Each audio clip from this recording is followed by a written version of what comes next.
어린이 보호구역, 스쿨존 내 사고를 예방하기 위해 제정된 이른바 민식이법이 시행된 지 2년이 됐는데요.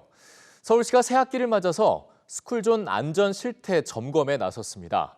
5월부터는 스쿨존 내 불법 주정차 과태료도 오른다고 하는데요. 송성환 기자가 점검 현장을 동행 취재했습니다. 서울 한 초등학교의 등굣길. 불법 주차된 차들로 좁아진 길에서 등교하는 아이들 옆으로 차들이 속도를 내며 지나갑니다. 일방 통행길이지만 지켜지지 않습니다. 아침 1시간 동안 거의 100대가 넘는 차가 다니고 골목은 좁은데 가슴이 철렁철렁할 때가 아주 많습니다. 최근 3년간 서울 시내 어린이 보호구역에서 일어난 사고는 272건. 전체 어린이 교통사고의 6%를 차지합니다. 초등학교 1, 2학년 전면 등교 등 등교 인원 확대에 맞춰 서울시가 도로교통공단과 함께 새학기 어린이 보호구역 특별점검에 나섰습니다. 미끄럼 방지 포장이나 과속 방지턱 같은 교통안전 시설물이 제대로 설치되어 있는지 확인하고 문제가 발견되면 곧바로 시설 보수 등 개선에 나섭니다.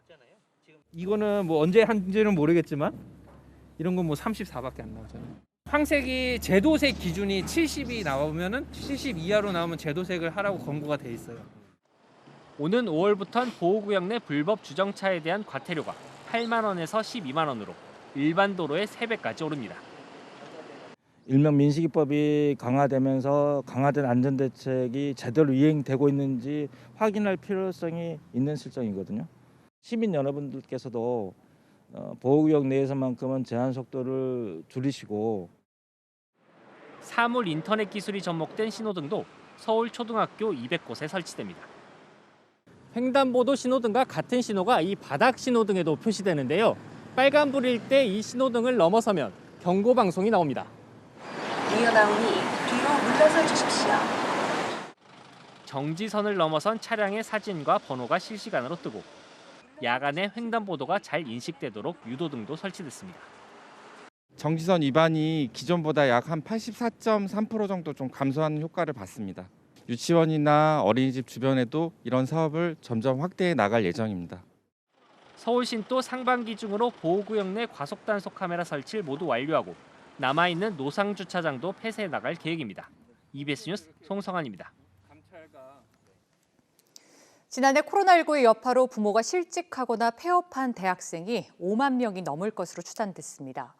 이은주 정의당 의원이 교육부에서 받은 자료를 보면 지난해 2학기 국가장학금을 신청한 대학생 가운데 2.5%, 약 3만 1천여 명이 부모가 일자리를 잃거나 폐업한 것으로 나타났습니다. 교육부는 이 비율을 전체 대학생에 적용하면 약 5만 4천여 명이 부모의 실업이나 폐업을 겪었을 것으로 보고 있습니다. 교육부는 코로나 위기 가구 특별 장학금을 편성해 부모가 실직 폐업한 대학생 1만 명에게 최대 5개월 동안 월 50만 원의 근로장학금을 지급할 계획입니다.